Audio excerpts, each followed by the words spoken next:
Graça e paz, irmãos. Que prazer estar aqui com vocês, que honra estar aqui com vocês. Quero desde já agradecer pelo convite, pela oportunidade de estar pensando, refletindo sobre algo tão sério, tão importante para a gente e compartilhando com vocês questões que o Senhor pontuou em meu coração quando eu pensava no que falar aqui para vocês, o que Deus desejava trazer aqui para vocês nessa noite. Eu quero louvar o Senhor pela vida de vocês. Que coisa magnífica a gente vê tanto jovem reunido e buscando o Senhor, abrindo o coração diante do Senhor, desejando a presença poderosa do Senhor sobre a sua vida, sendo palco da obra magnífica do Espírito Santo de Deus. Eu tenho certeza que nesses dias Deus tem já falado profundamente e pessoas têm entendido o quanto o Senhor ama cada um de vocês e os tem chamado a uma vida de maior intimidade com Ele. Deus tem um propósito a realizar na tua vida. Não é à toa o fato de você estar aqui. Deus não faz nada por acaso e você não está aqui por acaso. Deus tem um propósito, eu tenho certeza que Deus já tem falado com você. Eu quero apresentar, antes de mais nada, minha esposa e minha filha que estão aqui, a minha mais nova, a minha esposa Gabriela, a minha filha Samara, duas simpatias que estão aqui, tímidas por demais, mas estão comigo. E o Hatman pediu para que eu falasse sobre esses livros, Hatman? Gente, ele pediu para que eu separasse alguns livros, rapidamente eu vou falar sobre eles. Primeiro, Qual a Missão da Igreja, de Kevin DeYoung e Greg Gilbert. Gente, qualquer coisa de Kevin DeYoung você pode ler. Agora, esse livro, Qual a Missão da Igreja, eu tenho certeza que vai impactar a sua vida. É um livraço. Outro livro, extraordinário. Não sei se você já ouviu falar de Timothy Keller, uma das maiores referências do século 20 e 21, falecido há pouco tempo, e escreve junto com Carson esse livro, O Evangelho no Centro. Gente, isso daqui é para estar na cabeceira de todo crente, junto com a Bíblia. É um livraço. Outro que faz parte, na verdade, de um projeto, conduzindo pequenos grupos, de Karl Marshall. Ele tem outro livro, na verdade, Colin Marshall. Ele tem outro livro, que é esse Projeto Videira. E tem outro livro que faz parte dessa série, que esgotou ali, mas não sei se você não tem, os três vale a pena comprar. O outro é A Treliça e a Videira. Você já leu A Treliça e a Videira? Quem já leu aqui? Gente, misericórdia, isso é um pecado mortal. Busquem esse livro, A Treliça e a Videira. Também vai impactar a vida de vocês. É extraordinário como que Deus fala conosco e confronta a gente no que diz respeito a sermos igreja com a treliça e a videira. E esses dois livros dele vêm completando a obra. Ele fala mais sobre discipulado e o outro na questão dos pequenos grupos, mais excepcional. E o que eu quero conversar com os irmãos hoje é exatamente isso, sobre igreja saudável. Eu sei e eu creio que Deus já tenha falado com você e você já tem a noção de que Deus tem chamado você. Deus tem te chamado. Um texto extraordinário que nós não podemos nos esquecer, está lá em Efésios, no capítulo 2, verso 1, que diz que Ele nos deu vida, estando nós mortos em nossos delitos e pecados. Me diga uma coisa, morto sente alguma coisa? Morto sente fome, morto sente sede, morto pode buscar alguma coisa. Assim éramos nós, mortos em nossos delitos e pecados. E é o Senhor Jesus que nos dá vida. É Ele quem nos chama. Então o fato de você estar aqui significa dizer que o Senhor está te chamando. Eu não sei com qual finalidade, mas Deus te chama para uma relação mais íntima, te chama para restaurar sua vida, te chama para avivar a tua fé, te chama para que você entenda que você é um escolhido dele, mas Deus está te chamando e está falando com você durante esses dias. Agora, a grande questão, meus queridos irmãos, é que tipo de igreja nós temos sido e que tipo de igreja nós vamos sair daqui sendo. Se nós temos falado sobre igreja saudável e hoje esse tema é extremamente relevante, igreja saudável, que tipo de igreja nós somos? E eu quero ler o texto que é base do encontro de vocês, que diz assim, Efésios capítulo 4, versos 15 e 16. Mas, seguindo a verdade em amor, cresçamos em tudo naquele que é a cabeça, Cristo, de quem todo o corpo bem ajustado e consolidado pelo auxílio de todas as juntas, segundo a justa cooperação de cada parte, efetua o seu próprio crescimento para a edificação de si mesmo em amor. Gente, o corpo de Cristo cresce em amor. O corpo de Cristo, ele é instaurado pelo cabeça do corpo, Jesus Cristo. Ele deu vida a quem estava morto e fez desses mortos corpo, igreja. E a gente precisa olhar para os dias atuais e perceber que a gente tem vivido em dias em que muitas igrejas acabam nos impressionando pelos recursos que têm, pela estrutura que nos oferece, ou pela popularidade que possui, seja nas redes sociais ou fora das redes sociais. Mas a questão é, será que isso significa que essa igreja, cheia de recursos, com uma estrutura magnífica, ou com uma popularidade em altíssimo grau, é na verdade saudável aos olhos de Deus? Até que ponto nós, como igreja de Cristo, somos uma igreja saudável aos olhos do Senhor? A verdadeira saúde da igreja não se mede, primeiro, por números.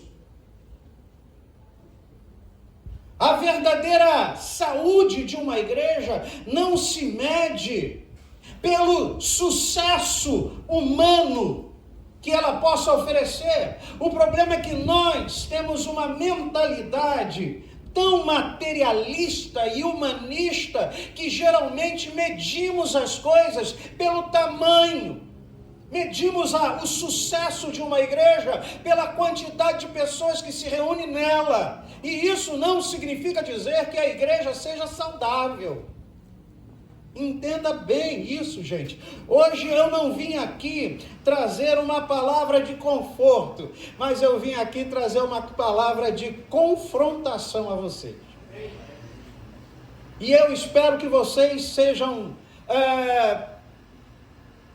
ao dormir ou ao tentar dormir hoje, sejam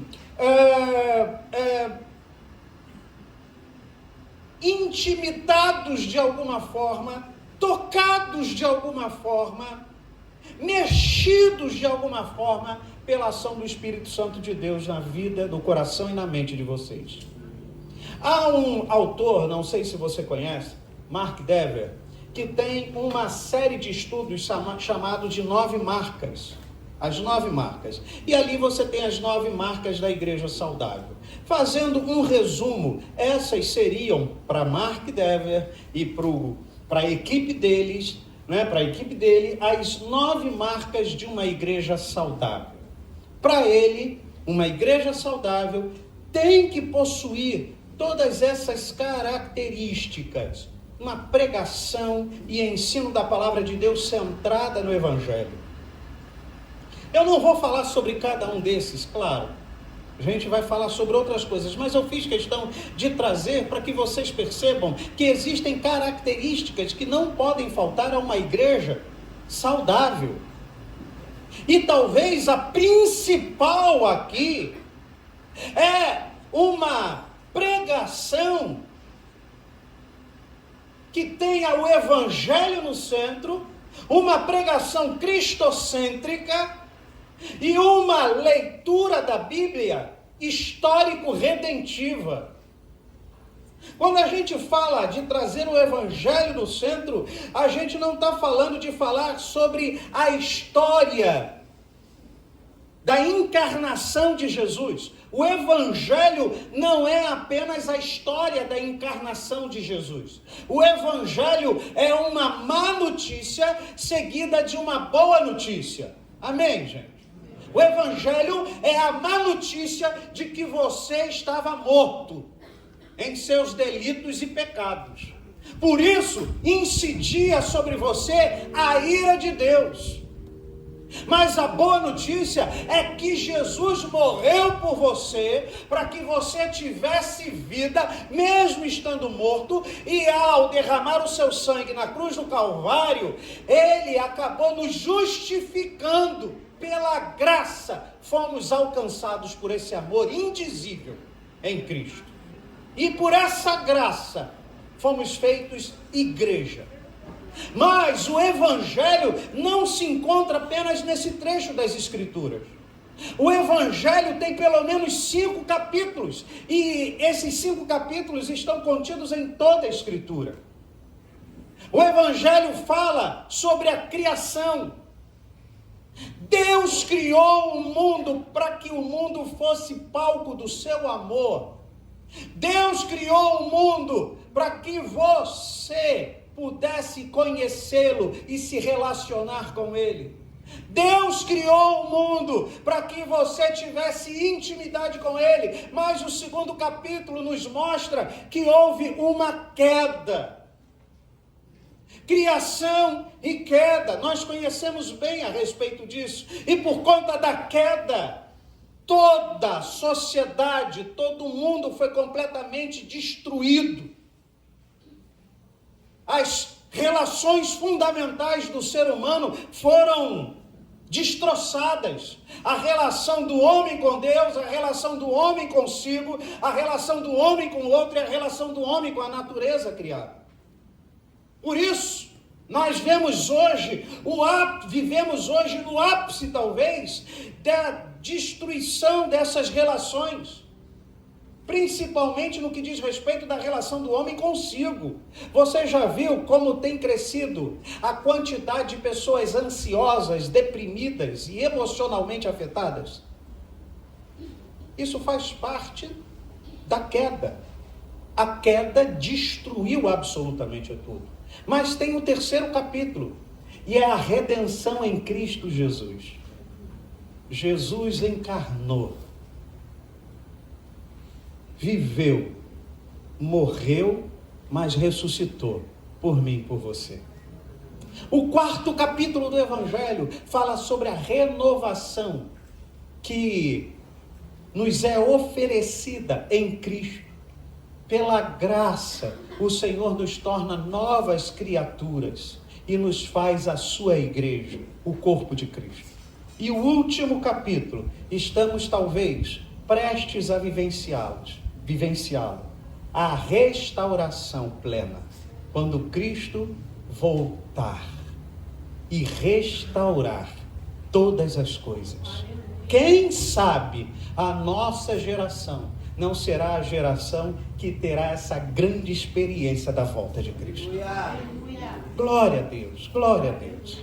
Sabe, Ou seja, talvez o principal ponto seja a centralidade do Evangelho, porque veja, quando o Evangelho é central a partir da pregação, todos os demais pontos são desenvolvidos, porque o Evangelho está no centro.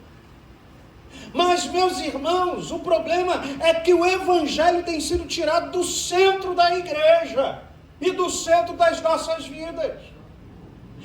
Eu fico maluco quando eu vejo algumas pregações, alguns pregadores, seja no TikTok, na televisão, e o meu problema não é tanto em ver tanta heresia e tanta coisa fora do eixo a partir daquele que prega, mas é ver como há pessoas que se reúnem em torno de gente que não conhece as Escrituras e que passam um ensino completamente equivocado do que a Bíblia nos ensina.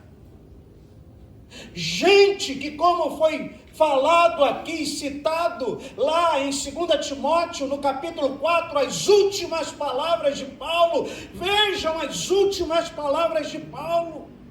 As últimas palavras de Paulo é uma advertência, uma exortação, é um cuidado conosco. Olha, cuidem-se, porque nos últimos dias seria isso que vocês viveriam, é o que nós estamos vivendo.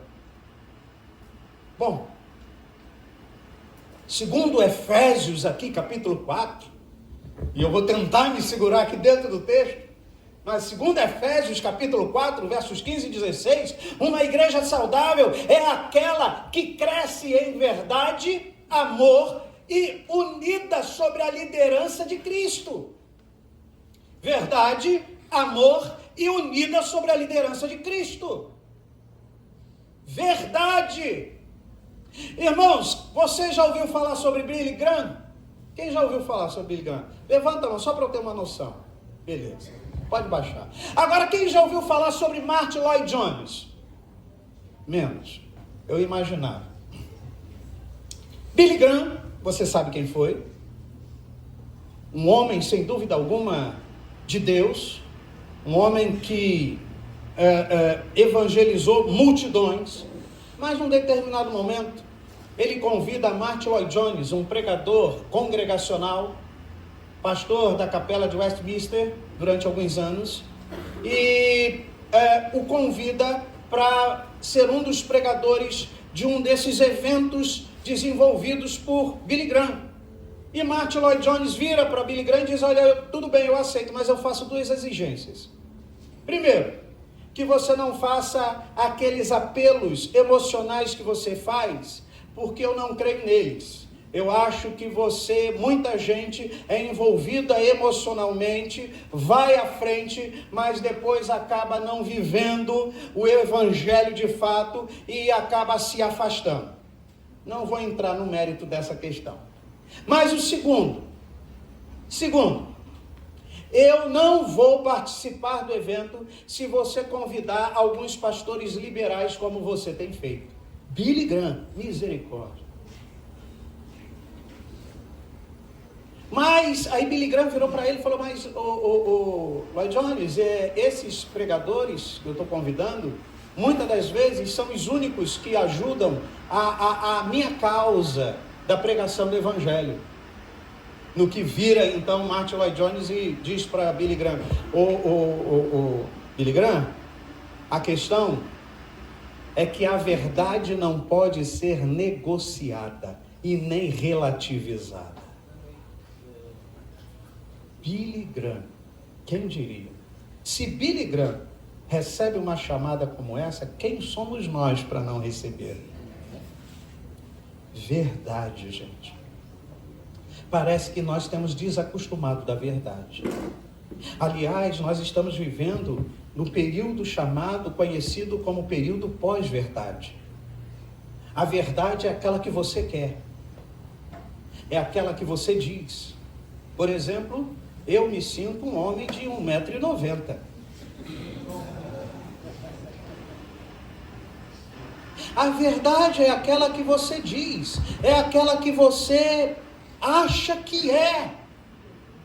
Tamanha relativização da verdade. O tempo que a gente está vivendo é esse, que dizem que não há mais verdade. Não pense você que a relativização da verdade não é um atentado contra Deus, porque na verdade, quando relativizamos a verdade, nós queremos destruir a ideia de Deus, porque é em Deus que existe toda a verdade. Não há verdade sem Deus. E quando então a sociedade se levanta num projeto de relativização da verdade, ele está se levantando contra Deus. E nós, como Igreja de Cristo, nós, para sermos saudáveis, precisamos da verdade. Amém? Mas a gente precisa do amor, não do nosso ego. A gente vive também no período da egolatria, né? No período do hedonismo. Esse período do relativismo e do hedonismo é o período em que a gente coisifica as relações humanas e personaliza as coisas. O celular tem mais valor do que a amizade. Amém? A misericórdia, que susto. Mas tem gente que dá mais valor. Se o celular cair no chão e quebrar, misericórdia. Mas se as relações de amigos forem afetadas, estremecidas, deixa para lá e vou arrumar uma outra amizade melhor. É assim que a gente pensa muitas vezes. Amor. E amor ao próximo é o que o Senhor nos ensina. O amor que a igreja ensina é o amor sacrificial. Gente, nós estamos vivendo uma geração que não sabe mais se sacrificar pela causa do reino. E eu espero que eu esteja aqui diante de uma geração que entenda isso e que seja envolvida pelo Senhor para viver essa verdade e esse amor sacrificial. E o terceiro é a unidade sobre a liderança de Cristo. Cristo é o cabeça da igreja. Cristo é o Senhor das nossas vidas. Cristo precisa estar no centro da nossa existência. Amém? Cristo precisa estar no centro da nossa existência. Gente, até o século XII, inclusive a economia era estudada como uma cadeira da teologia. Até o século XII. A partir do século XII, começa a haver no mundo aquilo que a gente chama de secularização. E eu não sei se você sabe o que é secularização, mas eu posso dizer que a secularização é aquilo que tira Deus do centro da existência humana e o vai empurrando para as periferias da existência humana. Deus passa a ser, na verdade, uma atividade do nosso calendário semanal. Tanto é que nós hoje dizemos, ao irmos nos encontrar como igreja, que a gente vai assistir o culto e não vai cultuar o Senhor, prestar culto. Nós, na verdade, vamos prestar culto. Quando estamos aqui reunidos em nome do Senhor, estamos prestando culto e não assistindo culto. Amém, meu amado? Ora, Efésios é uma das minhas cartas preferidas, gente. É um tremendo perigo me chamar para falar sobre Efésios, porque Efésios é extraordinário. Paulo é maravilhoso e didático, e isso fica muito claro em Efésios. Os primeiros 3 capítulos de Efésios, Paulo está falando sobre as doutrinas da salvação, da eleição, da adoção, da redenção. Paulo está falando sobre uma questão doutrinária. E a partir do capítulo 4, Paulo começa a pegar as questões doutrinárias que ele havia ensinado nos 3 primeiros capítulos e começa a mostrar como funciona de forma prática. E ele abre o capítulo dizendo, olha, por isso eu, prisioneiro do Senhor, peço que vocês vivam de maneira digna do evangelho a que foram chamados. Vivam de maneira digna ao evangelho ao qual foram chamados. Paulo abre a parte prática, que são os 3 últimos capítulos de Efésios, fazendo essa advertência, essa exortação a nós vivermos de modo digno do evangelho ao qual fomos chamados. A partir do capítulo 4, ele vai aplicando as verdades à vida da igreja. E aqui nos versículos 15 e 16, Paulo descreve como a igreja deve crescer. Não apenas em tamanho, mas em maturidade, em amor, ligado a Cristo, a cabeça. Você já percebeu que há um processo quando nós somos igreja? Há um processo onde nós somos levados da descrença para a crença, da crença para a maturidade, da maturidade para a liderança, da liderança para o envio. Há uma trilha que Paulo nos apresenta, e essa trilha deve ser vivida por nós. Nós não somos chamados para vivermos apenas da descrença para a crença. Precisamos ser crentes maduros. E como crentes maduros, encerrarmos as fileiras de líderes amadurecidos, para que possamos viver nessa sociedade expressando a cultura do evangelho.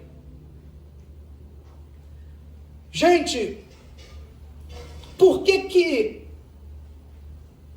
bairros do Rio de Janeiro tão evangelizados? Eu não sei se você conhece São Gonçalo. Conhece São Gonçalo? Morei em Alcântara, muito tempo. Muito bom, Alcântara. Junto com o Agostinho Carrara, vocês vão saber quem é Agostinho Carrara. Mas morei lá muito tempo. Lá que a minha esposa ficou desesperada por mim, quando me conheceu. Mas, por que São Gonçalo, um dos municípios mais evangelizados do Brasil, ou da América Latina, não tem uma vida diferente? Por que lá, como em todo o Rio de Janeiro, a violência cresce, a desigualdade cresce, a fome cresce? Até que ponto nós temos falhado como igreja ao instaurar na cidade a cultura do evangelho? Uma igreja saudável é uma igreja cristocêntrica, é uma igreja que põe o evangelho no centro. E a igreja que é cristocêntrica e põe o evangelho no centro, entende que é uma igreja que Deus tem para a sua missão. Deus está em missão no mundo, meu amado. Por isso ele enviou seu único filho, para que todo aquele que nele crê não pereça, mas tenha a vida eterna. A questão não é a igreja tem uma missão, mas Deus tem uma igreja para cumprir a sua missão. E como missionários que somos, então, precisamos estabelecer na nossa cidade, na nossa rua, no nosso bairro, entre os nossos vizinhos, a cultura do evangelho. Que cultura é essa do evangelho? A cultura da verdade, do amor, da honestidade, a cultura que nos ensina a oferecermos a outra face, a cultura que nos ensina a ficarmos no dano, a cultura que a Bíblia nos ensina. E talvez aqui eu quero convidar você a observar 4 questões que envolvem o texto e o nosso tempo. A primeira delas é o problema que a gente encontra no texto.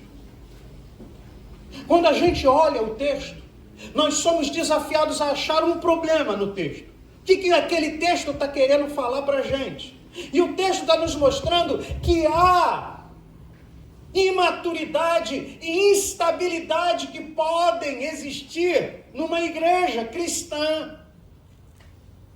Imaturidade e incredulidade. No versículo anterior, verso 14, Paulo descreve esse perigo, falando sobre crentes sendo levados por todo o vento de doutrina. E agora parece que a moda é botar criança para pregar. Púlpito não é lugar de criança, gente. Meu Deus, isso é forte, hein? Mas também púlpito não é lugar só de gente com cabelo branco. Púlpito é lugar para gente crente, que conhece o Senhor, que foi chamado para estar ali, que tem coragem para falar a verdade, em amor. Amém, meu amado? Púlpito pode ser o teu lugar, se o Senhor te chamar para isso. E eu creio que há pessoas que estão sendo chamadas hoje para estar aqui no púlpito. Mas Paulo se utiliza da imagem de crianças espirituais sendo jogadas de um lado para outro, sem firmeza na sua fé. E a resposta a essa fragilidade está lá no versículo 15. Mas, contudo, todavia, entretanto, seguindo a verdade em amor, cresçamos em tudo naquele que é a cabeça, Cristo. E é interessante que o verbo no original grego aqui não diz para nós apenas falarmos a verdade, mas vivermos a verdade em amor. Mas, ou seja, vivendo a verdade em amor, aplicando no aqui e no agora, no cotidiano, na vida, nas relações humanas, por onde você passa, a verdade em amor, cresçamos em tudo naquele que é a cabeça, Cristo. Ser igreja não é apenas glorificar o Senhor dentro de quatro paredes. Ali dentro das quatro paredes do templo, nós somos edificados como corpo de Cristo, nós somos edificados como igreja do Senhor, mas quando o culto termina, nós somos enviados ao mundo, porque somos a igreja que Deus tem para cumprir a sua missão. E isso é maravilhoso, gente.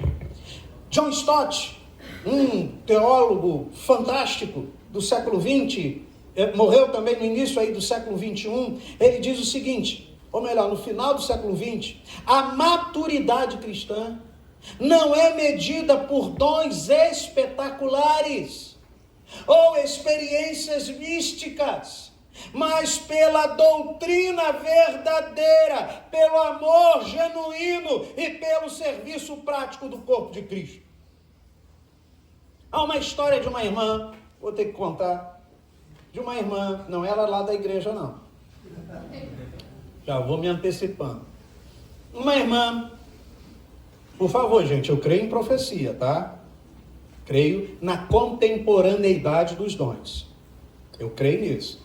Mas essa irmã era uma profetisa, coisa comum, principalmente lá pelas bandas de São Gonçalo, Niterói, e por aí vai. E inclusive essa irmã era de São Gonçalo. E era profetisa e tinha um desembargador que não fazia nada sem antes procurá-la. E aí, esse desembargador ficou viúvo. E depois de um tempo começou a namorar. Então, para saber se era de Deus que ele casasse com essa namorada, ele foi novamente à profetisa e perguntou se Deus aprovava. E aquela irmã virou para ele e disse, olha, eis que te digo, servo meu, não é essa a escolhida, mas sou eu. E o desembargador partiu, correu, lógico, se mandou, nunca mais voltou. Gente, maturidade cristã não é medida por dons. Dons são dados para a edificação do corpo de Cristo. Dons existem, sim. Mas do que vale, gente, se nós não aplicamos Cristo como o centro, a base da nossa vida? Do que vale se nós apenas falamos por nós e de fato não somos boca do Senhor? O problema aqui, gente, está claro. É uma igreja instável, sabe, desconectada com a verdade do Evangelho. desconectada com a palavra de Deus e desunida no amor. Esse problema da instabilidade espiritual não é apenas um privilégio dos tempos aqui em que Efésios foi escrito. Essa instabilidade espiritual também é manifestada com força nos nossos dias. Nós estamos vivendo um tempo de instabilidade espiritual. E você, mais do que nunca, precisa entender essa questão. Mas a gente vai entender também onde que está a graça do Senhor no texto. A graça do Senhor na Bíblia. Ora, se o Senhor está nos apontando um problema, Ele também nos aponta a solução, a graça no texto. E ora, a graça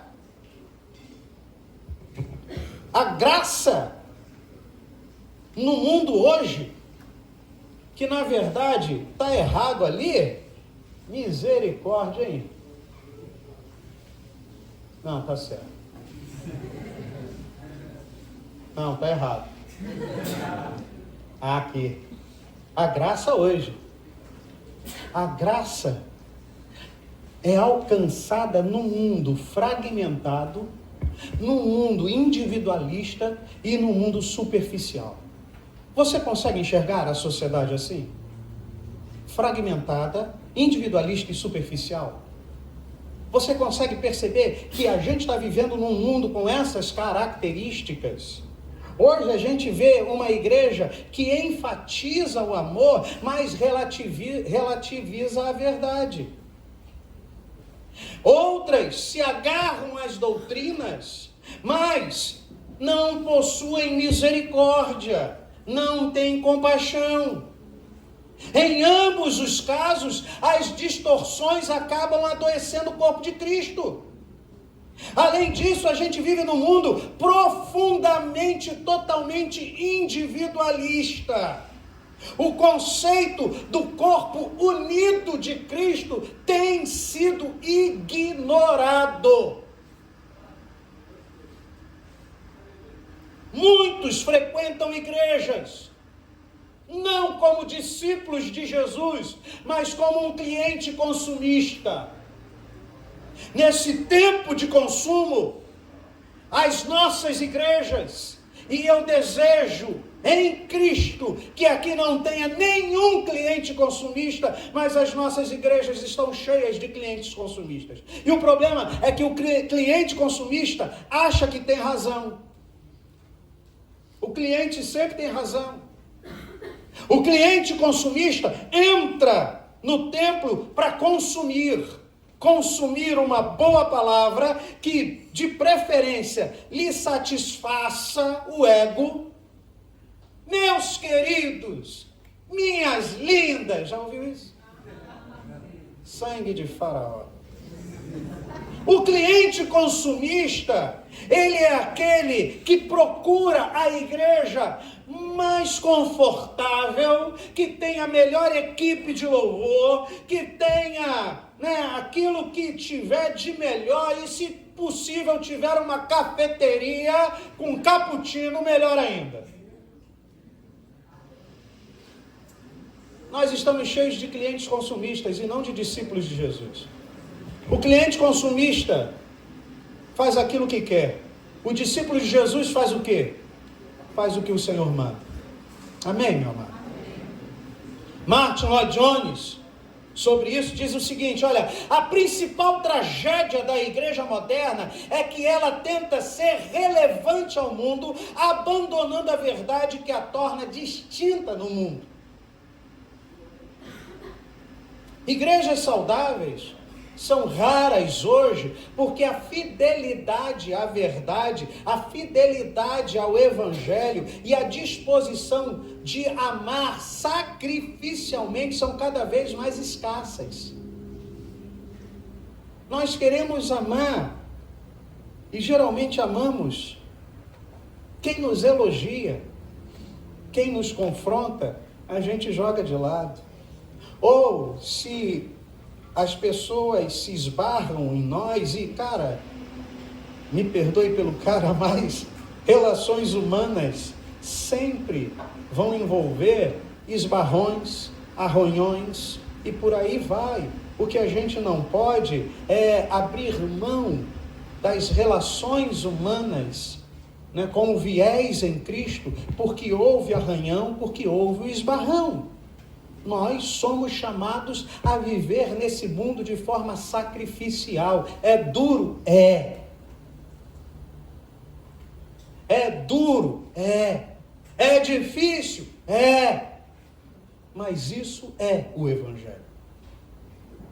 E o Senhor está chamando você para isso, gente. Não é para a ideia de que o Evangelho são flores, de que o Evangelho vai trazer você para um mundo de maravilhas, um mundo encantado, não. O Evangelho vai te ensinar a ficar calado quando você for afrontado. O Evangelho vai te chamar a você amar aquele que te causou dano e orar por esse. Isso é o verdadeiro Evangelho. E é para esse Evangelho que nós estamos sendo convidados a viver. Gente, vocês serão líderes. Só Deus sabe que posição vocês vão ocupar daqui a 10, 20 anos. E vocês podem fazer a diferença, por menor que você possa achar que seja, mas é a diferença que o Senhor está confiando a você para fazer. Sabe, graças a Deus, Jesus não deixou a igreja entregue a si mesma. Paulo nos mostra quem é a verdadeira fonte e saúde, a fonte de saúde e de crescimento da igreja. Cristo.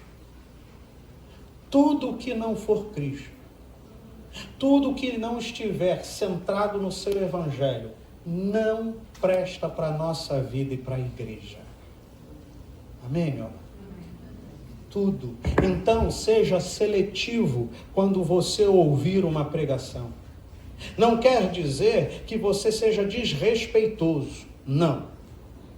Mas você saiba ouvir e passar, como os crentes de Bereia, pelo crivo do Evangelho, aquilo que você ouve. Não aceite qualquer coisa.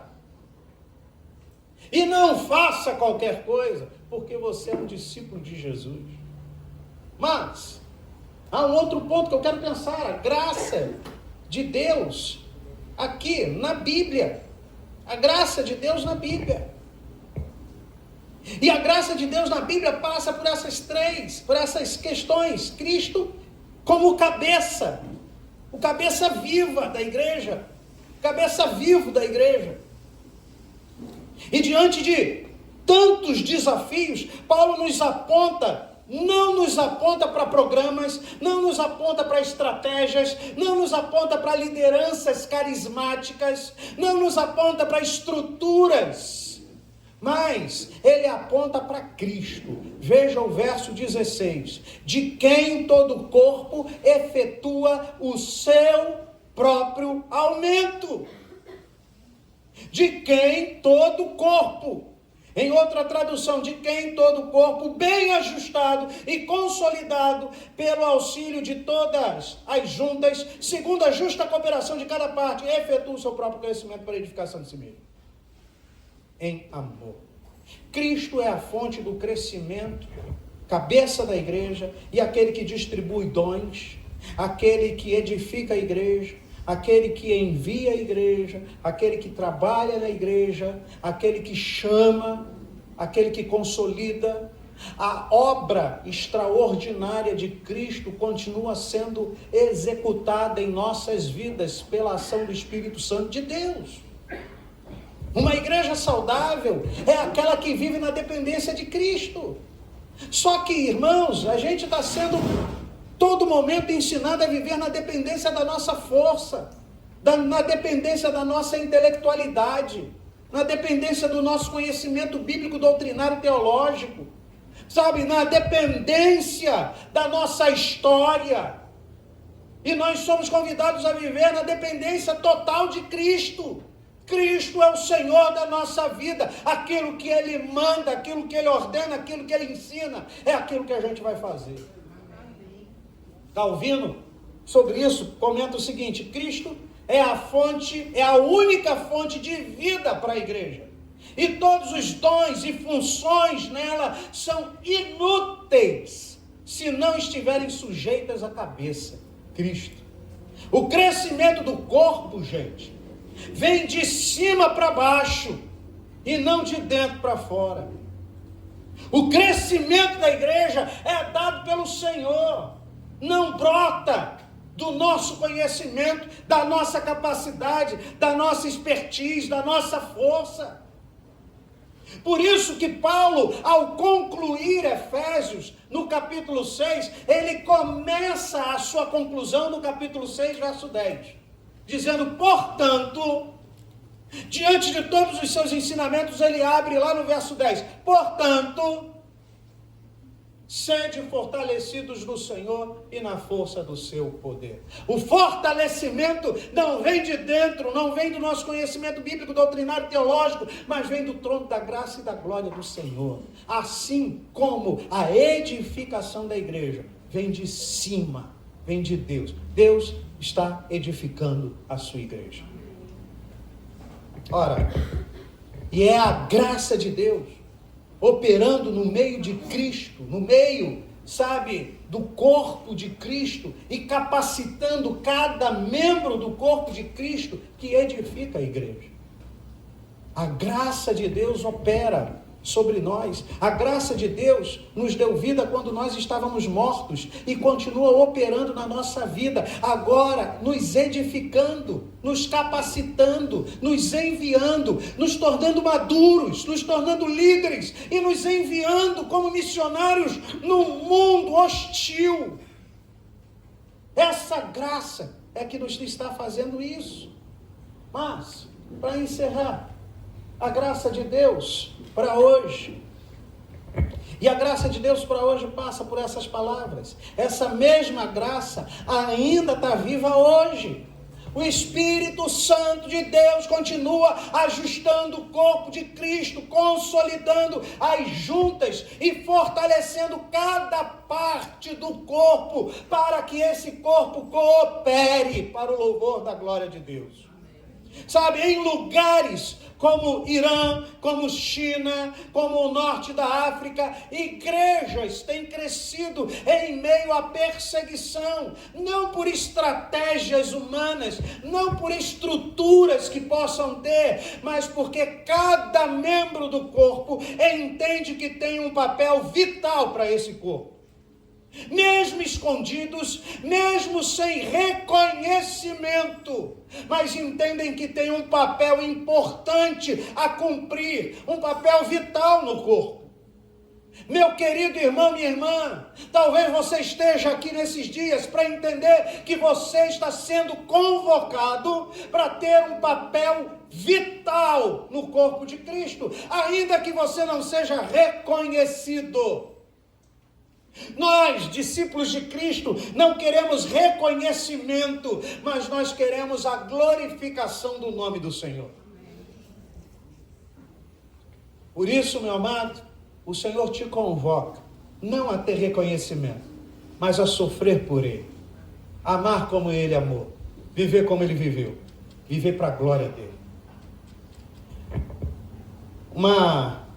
Por isso, por conta dessa graça presente, inclusive hoje, é possível nós pensarmos numa igreja pequena, lá com os seus 25, 20 membros, no interiorzão do Brasil, sem mídia, sabe, sem destaque, mas que sustenta missionários, que prega a palavra, o evangelho. Uma igreja que não é reconhecida, mas uma igreja de sucesso, sim, porque prega o evangelho do reino, porque cumpre aquilo que a Bíblia nos ensina, vive conforme o evangelho aponta, vive tendo o evangelho no centro e sendo cristocêntrica. Essa graça ela continua visível hoje, gente.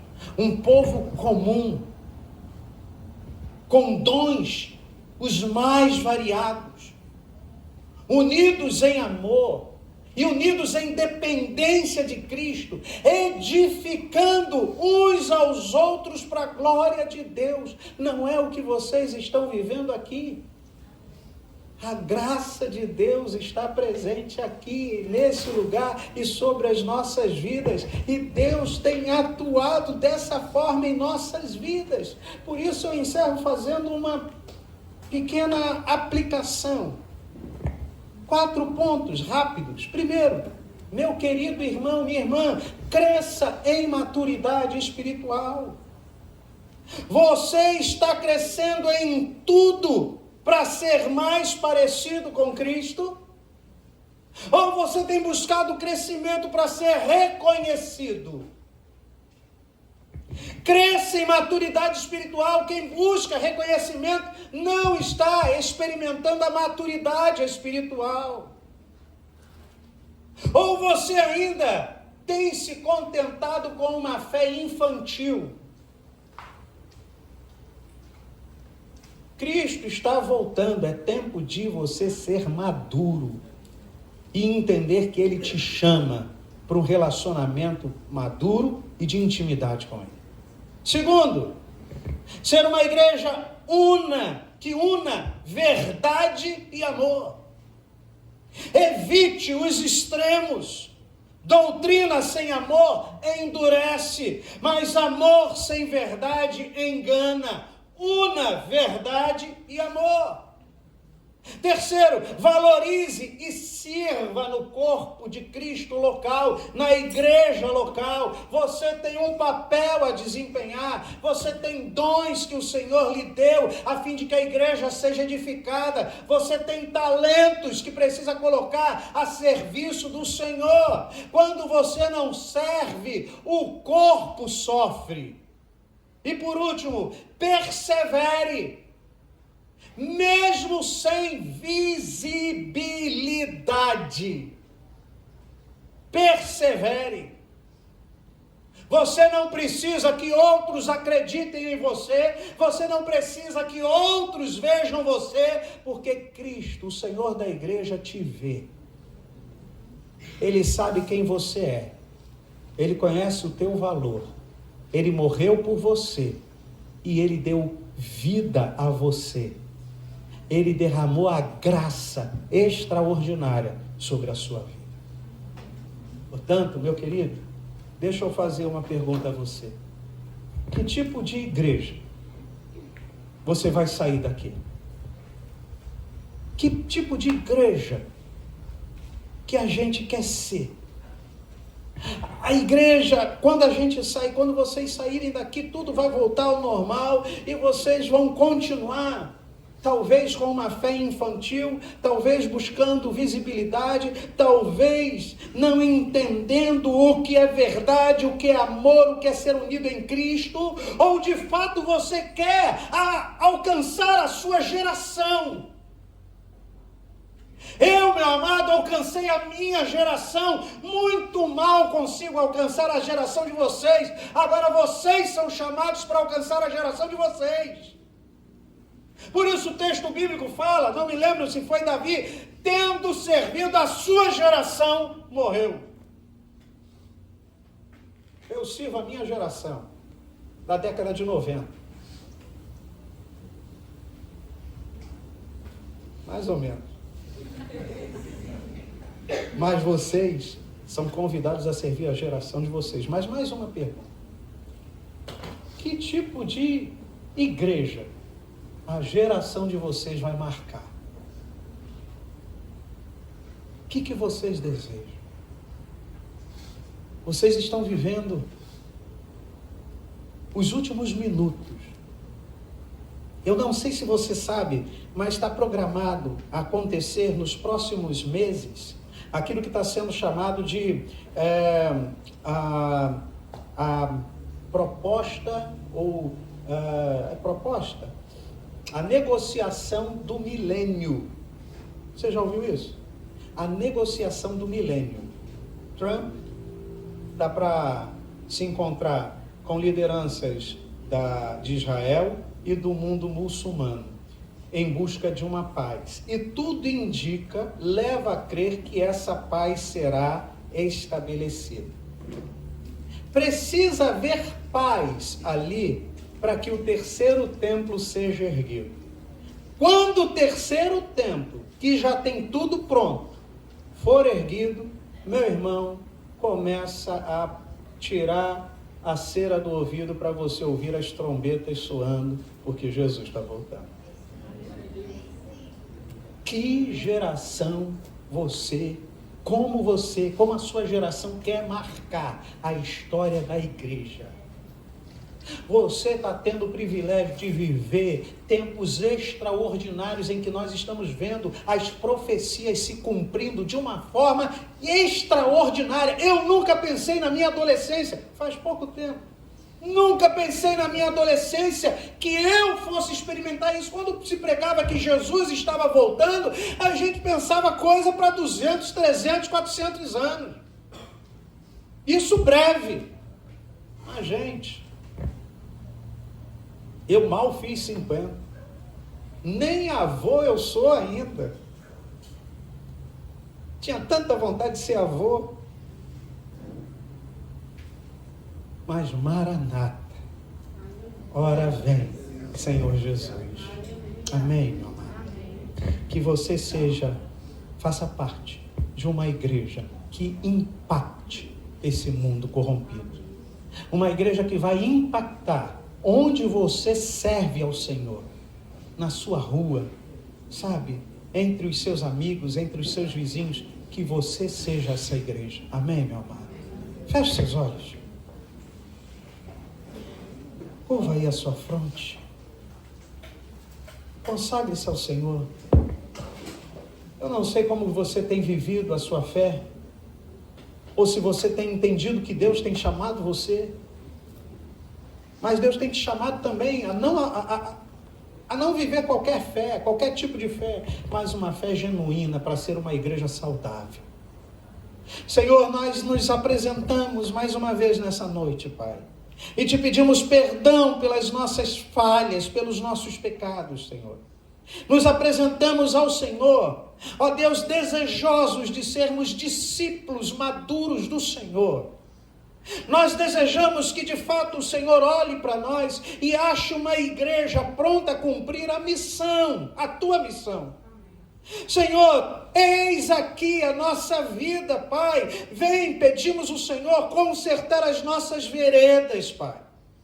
Aqueles que têm estado adormecidos em sua fé, aqueles que talvez não tenham tido um senso tão crítico a respeito da saúde de uma igreja, entendendo-se corpo, entendendo-se parte dessa igreja, Pai amado, seja alvo da ação poderosa do Teu Espírito nessa noite.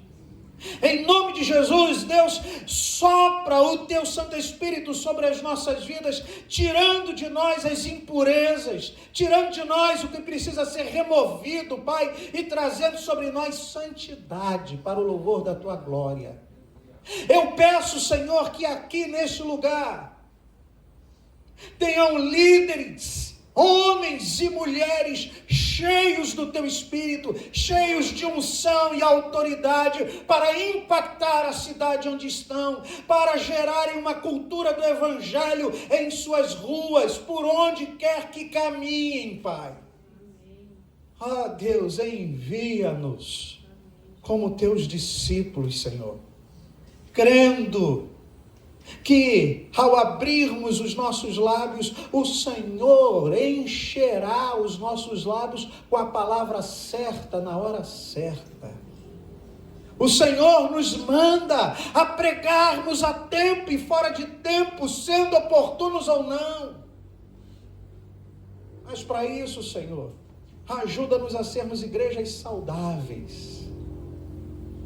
Que cada pastor aqui representado seja pastor, Pai, de fato centrado nas Escrituras, cristocêntrico, Pai amado, que ame o Senhor com todo o seu coração, Pai. e que de fato entenda que o Senhor Jesus é o cabeça da igreja, e a vontade dele precisa imperar na sua igreja, Pai. Deus, abençoa o teu povo aqui reunido nessa noite. Levanta aqui pastores, missionários, missionárias, Pai, para o louvor da tua glória, Pai. Que todos nós saiamos daqui entendendo que somos missionários e estamos missionando nesse mundo corrupto, doente.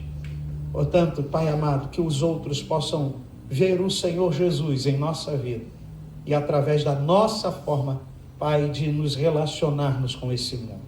Abençoa cada um, abençoa cada família aqui representada, abençoa o lar de cada um, abençoa os pais, abençoa os irmãos, abençoa as famílias aqui representadas em nome de Jesus, Pai. Que o Senhor também visite cada família, Senhor, dos teus filhos que estão aqui, em nome de Jesus, abençoando, Pai, e alcançando aqueles que ainda não foram alcançados, Pai. Deus, eis-nos aqui, envia-nos a nós, Pai. É o que pedimos nessa noite, em nome de Jesus. Amém. Que Deus abençoe, meu amado, e que o Senhor continue usando cada um de vocês de forma extraordinária. Amém?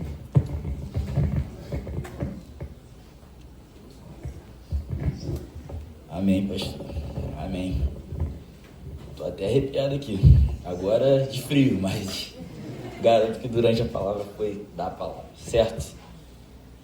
Amém pela sua vida, pastor. Muito obrigado. E eu peço que o senhor volte aqui um instantinho aqui. Você fugiu antes da gente terminar o programado. Agradeço aqui, em nome da liderança do Retiro GEM, pela palavra que Deus nos passou através desse jogo. Então a gente queria presentear o senhor com você.